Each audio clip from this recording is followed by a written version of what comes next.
Hello mga Lods, magluto ako ngayon ng pork feet humba. Ito, pakuluan ko muna ang pork feet bago iprito. At nilagyan ko yan ng lemongrass, laurel, luya, peppercorn, asin. Yan. Ito na mga Lods, ang pork feet, piniprito ko muna bago natin gawing humba.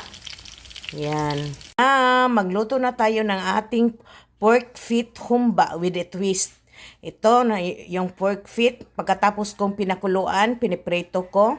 Itong mga ingredients. May spring onion, siling haba, paminta, laurel, garlic, red onion.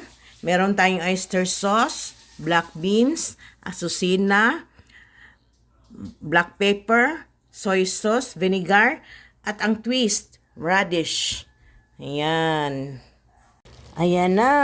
Luto na ang ating pork feet humba with a twist dahil may radish. Ayan. Yummy yan. Luto na ang ating pork feet humba with a twist na may radish. Ayan. Yummy yan.